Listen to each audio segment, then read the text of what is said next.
Setelah melihat proses pembuatan tiang listrik pertahanan, akhirnya saya mengerti mengapa infrastruktur militer tidak pernah ada kecurangan, hanya sebuah tiang beton yang menyampaikan data pertahanan. Harus menggunakan teknologi visualisasi mutakhir dunia, untuk mengatasi fenomena kesalahan yang sangat kecil dan pencetakan keseluruhan. Tidak berlebihan jika dikatakan bahwa ini adalah yang terdepan dalam mesin.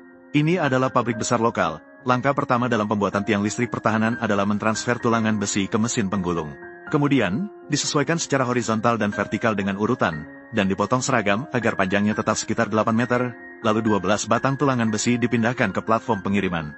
12 batang ini adalah tulangan penyangga tiang listrik, juga merupakan tulangan vertikal di luar tiang listrik.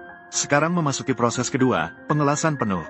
Gambar di sini menunjukkan mesin pengelasan gulung. Fungsi utama mesin ini adalah menyambung tulangan besi yang terpisah menjadi bentuk seperti tong, yang kita sebut sebagai tulangan besi berbentuk sangkar. Karena pengelasan otomatis, tidak banyak menghabiskan tenaga dan sumber daya, dan yang perlu dilakukan pekerja hanyalah mengikat kedua ujung tulangan besi berbentuk sangkar setelah struktur baja terbentuk. Pekerja kemudian membawa 12 batang tulangan penerima beban dari samping, dan ditempatkan di sisi dalam tulangan besi berbentuk sangkar. Jenis tulangan ini sangat berbeda dari sebelumnya, dengan diameter yang tampak lebih besar dan lebih keras secara keseluruhan, dapat secara efektif meningkatkan kekuatan dukung tiang listrik, kemudian diambil piringan logam. Masukkan besi tulangan satu persatu melalui lubang bulat, dan pastikan jarak antar lubang tetap konsisten. Sampai di sini kita dapat menemukan material untuk tiang listrik pertahanan ini benar-benar banyak. Jika dibandingkan dengan tiang listrik biasa, mungkin setengah dari tulangan tidak akan terpakai, lalu diangkat ke dalam cetakan tiang panjang. Kemudian ambil komponen penahan ujung cetakan dari samping, pasang masing-masing di satu sisi cetakan tiang panjang untuk mengunci benda ini. Cukup pegang alat angin dan kencangkan setiap baut, lalu diangkat oleh mesin ke depan. Masuk ke tahap berikutnya. Pertama-tama letakkan cetakan secara horizontal di platform conveyor, lalu pasang setengah cetakan lainnya di atasnya. Setelah kedua sisi atas dan bawah saling menempel, mulai tekan pada tulangan di sisi dalam. Proses ini sedikit mirip dengan metode prategang awal yang sudah tidak asing lagi, di mana metode prategang awal adalah dengan menarik tulangan hingga mencapai nilai kritis, sehingga dapat memaksimalkan kekuatan tulangan. Selain itu ada juga metode prategang akhir, yaitu setelah selesai merekatkan, kemudian meregangkan tulangan. Kedua metode ini tidak memiliki perbedaan yang mendasar, seiring dengan penguatan internal yang terbentuk. Sekarang kita mulai memperkuat bagian luar. Skrup yang terlihat di layar bukanlah skrup biasa, ini adalah baut cadangan. Setelah beton dibentuk dan skrup dilepas, permukaan tiang listrik akan membentuk sejumlah lubang cadangan yang kemudian akan diangkut ke depan. Sekarang kita masuk ke tahap berikutnya, yaitu proses pengikatan. Pipa besi di depan ini adalah pipa transportasi beton. Fungsi utamanya adalah untuk mengalirkan beton ke dalam cetakan tiang panjang dan menunjukkan bentuk di mana ia bergerak sambil mengikat. Selanjutnya, dengan mengandalkan tekanan internal, beton secara perlahan didorong ke dalam cetakan. Karena tiang listrik memiliki efek berongga, beton tidak perlu sepenuhnya terisi. Sekarang kita melakukan rotasi gaya sentrifugal. Proses ini umumnya berlangsung sekitar 30 menit.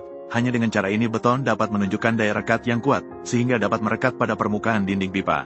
Sekarang kita akan mulai membongkar pelindung di kedua sisi. Kelebihan air dalam beton juga telah sepenuhnya dikeluarkan, dan dinding interior beton tampak sangat merata. Tetapi hanya dengan proses seperti ini masih jauh dari cukup. Sekarang kita masuk ke tahap yang paling penting. Perawatan uap. Pipa semen ini akan dirawat di dalam pelat penutup selama 24 jam. Tujuan dari perawatan uap adalah untuk beton cepat mengeras dan mencapai kekuatan yang seharusnya. Dalam gambar adalah tiang listrik yang telah selesai dirawat. Setelah uap sepenuhnya hilang, pekerja akan mengangkatnya keluar dan ditempatkan di rak pembongkaran. Untuk mengebor baut dilakukan secara manual, tetapi melepas baut dilakukan oleh mesin di depan, jika dibandingkan beberapa puluh tahun yang lalu. Ini terlihat memang cukup futuristik. Pekerja telah memanfaatkan mekanisasi dengan sangat baik. Jarang sekali melihat pekerja di dalam pabrik, hanya pada area yang tidak dapat dijangkau oleh mesin yang akan diselesaikan secara manual oleh pekerja. Setelah proses pembongkaran sisi selesai, mulai membongkar komponen penahan ujung cetakan, kemudian diangkut ke depan, setelah mencapai titik yang telah ditentukan. Mesin akan mengangkat pelat penutup bagian atas perlahan-lahan. Kemudian dengan alat lain dipasang secara khusus ke permukaan beton. Setelah diberi tekanan perlahan, dapat diangkat. Tidak sulit untuk melihat betapa besar kegunaan mesin ini kemudian diletakkan di permukaan platform. Saat ini, tiang listrik sudah memiliki bentuk dasar.